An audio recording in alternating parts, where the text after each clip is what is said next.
My name's John Grotti, and I'm a sculptor based in Seattle, Washington. Showing in an airport, and specifically this airport, is really exciting to me. And in particular, at SeaTac, the location for this sculpture, Boundary, is at the high point of an entry. So the way you come into this terminal, the only way you come into this terminal, is up escalators or a glass elevator, and you're then underneath my sculpture. And as you come in, you're actually coming from below the sculpture, so it's framing your entry into this airport.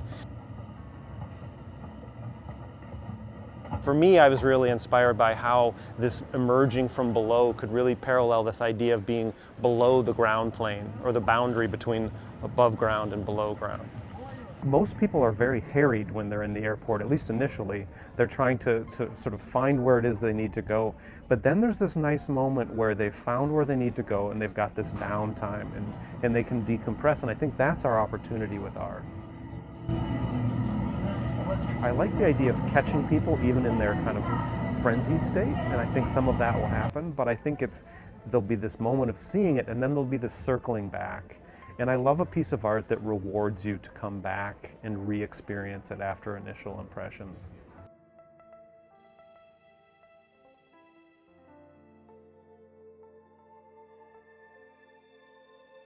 I'm very attached to continuing doing art in public space, and especially as we widen the idea of different types of public spaces. Airports are a wonderful example, but also if it can show up in some kind of a public plaza, a place that we don't even necessarily associate as a forum for something we display. So the more that we come across art in a way that's unexpected, the more excited I become about it. I think there is a different way of approaching art if you've got a piece that's going to live in somebody's home or in a private kind of corporate context versus something that's widely open to the public. But I think what they share for me that's universal is the idea that you come to the piece of art, you're drawn in, there's maybe an element of initial wonder, but I'm also very interested in marrying that with there being enough interest in that piece that you want to return, you want to come back to it, and you want to discover. You're rewarded for that return time and time again. So when we have something in a public space, we all have access to it, and I think that's a really rich and wonderful. The only problem I have with private art is it's not very egalitarian, you know. But that said, you know, there are wonderful examples of people that spend modest sums of money and they get a wonderful piece. It doesn't have to be a grand piece. It could be an exceptional piece and of modest scale. And I think to live with a piece in your day-to-day life, that's another wonderful thing. It's just very different. And for me, I guess I'm more drawn to these public pieces because you're reaching so many people, and that's very rewarding.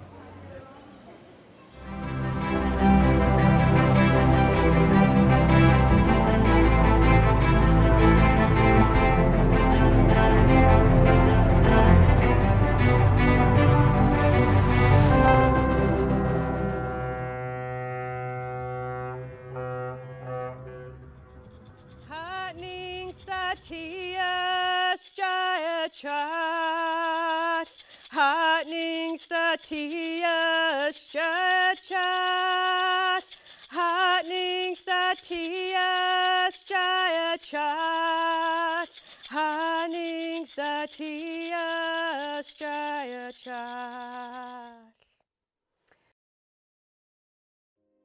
My name is Bud Turner. I'm a carver for the Jamestown S'Klallam tribe. And for thousands and thousands of years, they've been creating these form lines and these lines. And if you really start to study it, you can see a set of laws that they used when they were reproducing or when they were making their art. And you could just see, you can start to understand how everything went together. You know, how the lines went together, how the designs went together. When was certain forms of the design used? When was it not used? How was it turned into more of a three-dimensional art form? And so they wrote it all down. It's all there. And I just took what they did and tried to interpret it.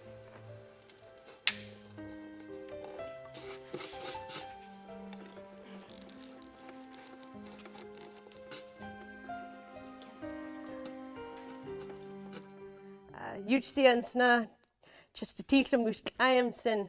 My name's Lonnie Greninger, and I'm a citizen of the Jamestown S'Klallam tribe. I currently serve my people as the vice chairwoman of the tribal council, our governing structure.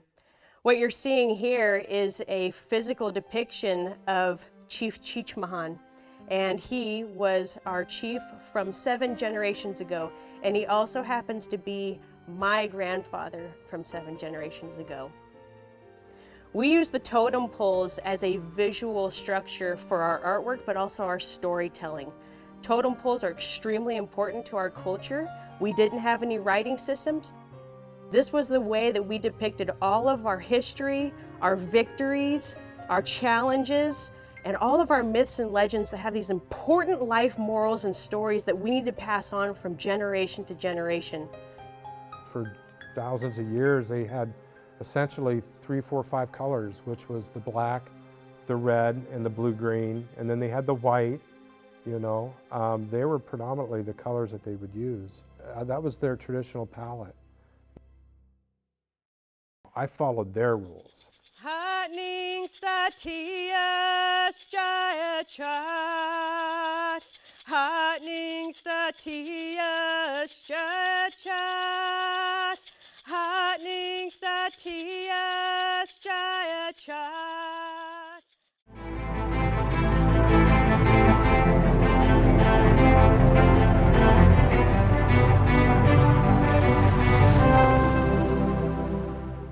I'm Molly Sides. I have a local rock and roll band called Thunder Pussy here in Seattle. Writing has always been a big part of my life, you know, just journaling and I think at a young age I was always making up songs, and that was my way of processing the day. When my father died, and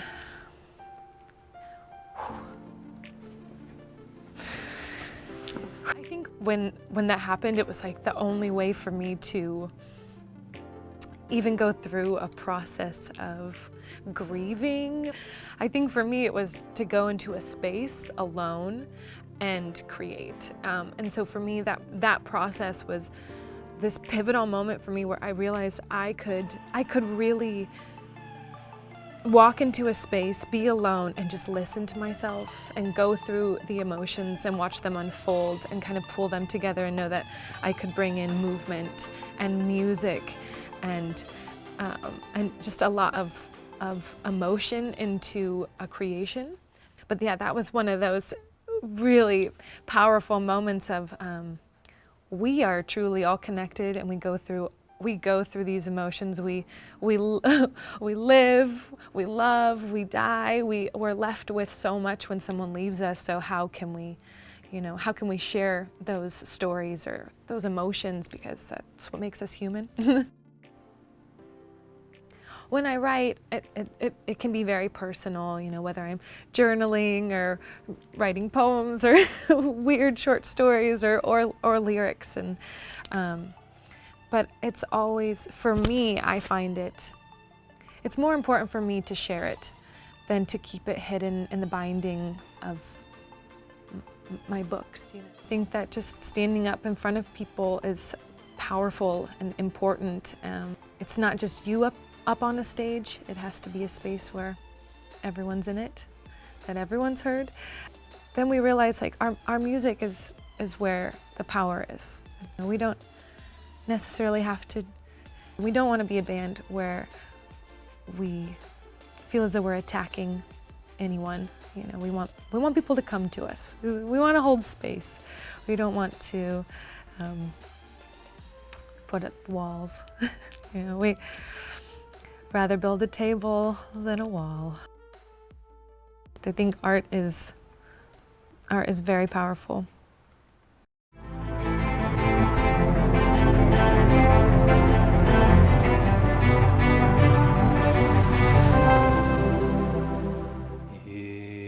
Gahu kinena haga nanenena.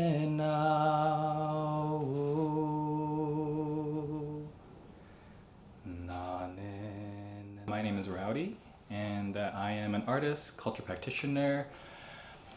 This is a chant from where I'm from, the Mariana Islands, which is also known as Guam or Guahan, to call in our mothers, called Nanananahu.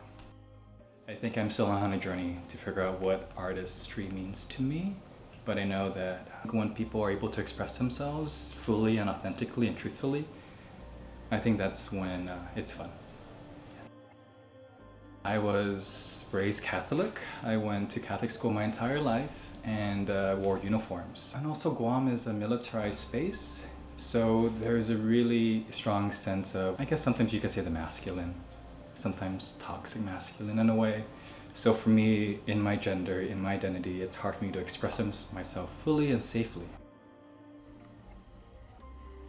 When I was a little boy and I would wear my mom's skirts when she would go off to work, I would just put it on and I would just twirl, and it just felt so freeing. But I knew I couldn't do that with my dad there or with my this society, you know.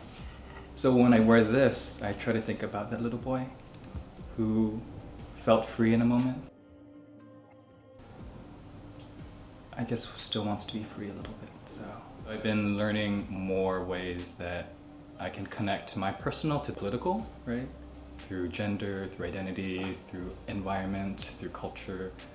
And I think through those avenues, I'm learning, I guess, how to be an artist here. I am a very expressive person, but I'm really shy. Can you tell I'm really shy? But I think by wearing things, it allows me to access things in myself that I don't really normally have to be able to access. And I think clothing is a really great way to do that. And so I think a part of what I'm doing is transforming a lot of grief into joy. And I think that's what we have to do as humans, because there's so much that we feel, so much that we experience, so much that we hold that we don't release. And I'm just looking for ways to release. Because when we release, we feel more free. We get to fly a little bit, we get to swim. We get to feel grounded in the ways that makes us feel in our truth. I love pink and blue in a way. I wear this because it's kind of like that binary of pink is girls, blue is boy, but I don't know, let me wear them both because I am both, right? I have a lot of feathers because my dad, he raised chickens, mostly for cockfighting. So I remember having to feed them and care for them. So this is my ode to my rooster self. This is my crown in a way. And I like to say this is my crown to reach to the cosmos, to the heavens.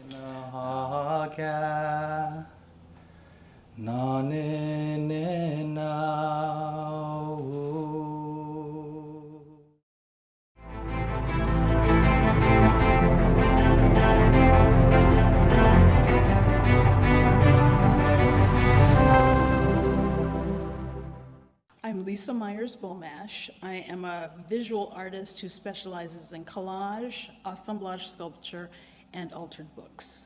Art was mostly on the periphery of my life until around 2012. I just assumed that that wasn't really my thing, and so I became a writer instead, because that was also still creative. And then around 2012, when all the videotaped shootings of young black men and young black women started happening, that was when things started to become more personal.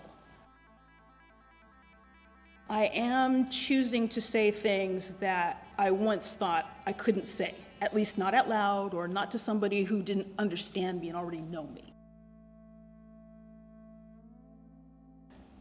Sometimes it's easier for women to stand up for somebody else rather than themselves. Having a son made me realize that I could stand up for him. I was starting to realize that it doesn't matter how vulnerable, how cute, how protected, how safe I think he is. He's still vulnerable. But it took a few more years for me to realize that I could say the things that were on my mind. It took me a long time to realize that not only did I have my own story that somebody might want to hear and might relate to, that it was worth talking about. I'm saying some things that are very personal, very important to me, and that something in my work will also speak to the most personal, vulnerable part of people. So this piece is called The Ingratitude of the Girl. Anna Maria Judge, or Ani, as she sometimes called herself, was one of only 2 enslaved people on George Washington's properties and plantation who escaped from the plantation and never was caught. This was a time where she was barely counted as humanoid. She was property. It's asking for a $10 reward, which I realize was probably a big deal back then, but the idea that George Washington put an ad in the paper the same way somebody today would put an ad in the paper that said, "Lost dog," that just floors me.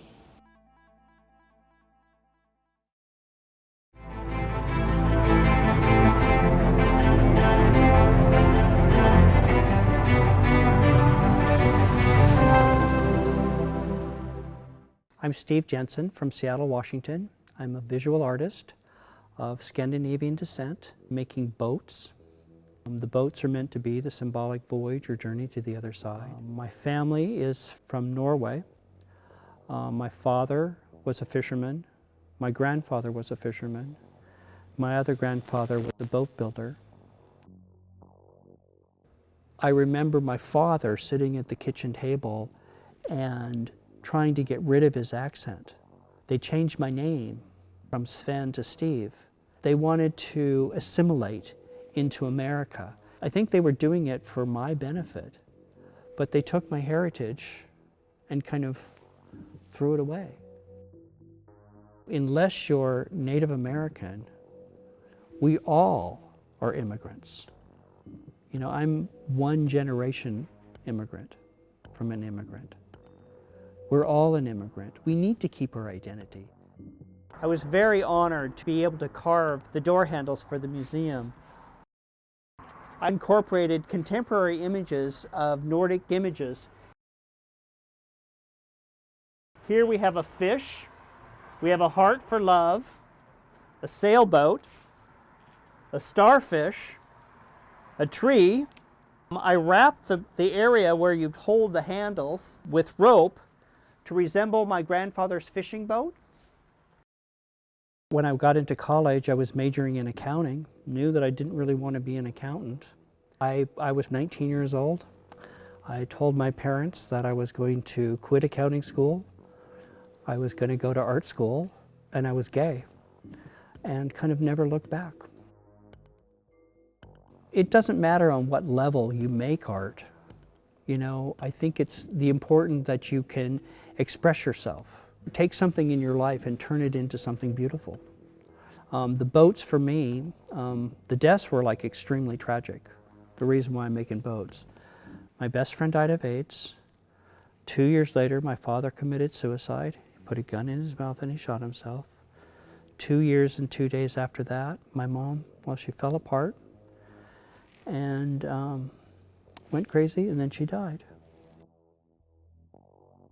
2 years after that, my former partner of 24 years drank, and alcohol was his escape, and so it was alcohol that got to him.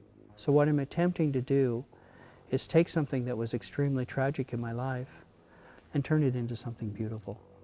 It's been very much a healing process for me, you know, dealing with my own personal grief and loss. Something tragic or something bad happens in your life, turn it into something beautiful. I'm trying to embrace my heritage through my art in the making of boats and deal with my own personal grief and loss, and hopefully the grief and loss of everybody.